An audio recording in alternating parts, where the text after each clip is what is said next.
അല്ല, ഗവൺമെൻറ് DGPയുടെ റിപ്പോർട്ടിൻ്റെ അടിസ്ഥാനത്തിലാണ് തീരുമാനമെടുത്തിട്ടുള്ളത്.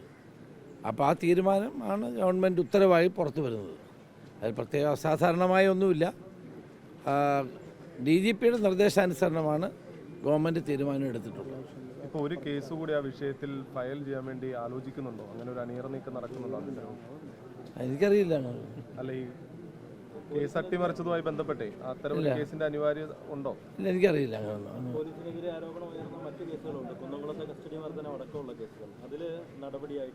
കുന്നംകുളത്ത് ഒരിക്കൽ ശിക്ഷിച്ചതാണ്. ഇനി ഫർദറായിട്ടൊരു അന്വേഷണം നടന്നുകൊണ്ടിരിക്കുകയാണ്. ഒരിക്കൽ ശിക്ഷ നടത്തിയതാണ്.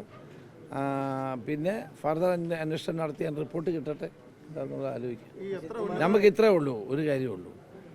അത് ഗവൺമെൻറ്റിനെ സംബന്ധിച്ചിടത്തോളം അധികാര ദുർവിനിയോഗവും അതോടൊപ്പം തന്നെ വെടിവിട്ടുള്ള പ്രവർത്തനവും ആര് ചെയ്താലും അത് അംഗീകരിക്കാൻ സാധ്യമല്ല. അത് അന്വേഷണത്തിലൂടെ തെളിയിക്കപ്പെടുകയാണെങ്കിൽ അവർക്ക് അതിനുള്ള ശിക്ഷ നൽകാൻ ഏത് ഗവൺമെൻറ്റിനും ബാധ്യതയുണ്ട്. അല്ലാണ്ട് ഇതിനകത്ത് വേറെ വ്യക്തികൾക്കെതിരായിട്ടുള്ളതല്ല.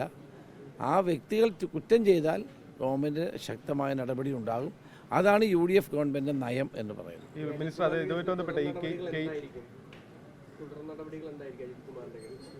സസ്പെൻഷൻ നടത്തിയല്ലോ.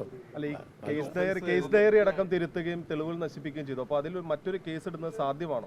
ഞാൻ അതിൻ്റെ മെറിറ്റ് ആര് പറഞ്ഞു? നിങ്ങൾ തന്നെ പറയുന്നിടുന്നു, ഞാൻ പറഞ്ഞില്ലല്ലോ. അല്ല, സാധ്യമാണോ? ഞാൻ പറയുന്നത് ഗവൺമെൻറ്റിൻ്റെ നയം എന്ന് പറയുന്നത് വളരെ വ്യക്തമാണ്. അധികാര ദുർവിനിയോഗം നടത്തുകയും വഴിവിട്ട പ്രവർത്തനങ്ങൾ ആര് നടത്തിയാലും ശരി അത് ഗവൺമെൻറ് വെച്ച് ഉറപ്പിക്കില്ല. അതേ എനിക്ക് അതിനെപ്പറ്റി ജനറലായി പറയാനുള്ളൂ. അതുകൊണ്ടാണല്ലോ അന്വേഷണം നടത്തുന്നത്. ഇത് കഴിയട്ടെ ഏതായാലും.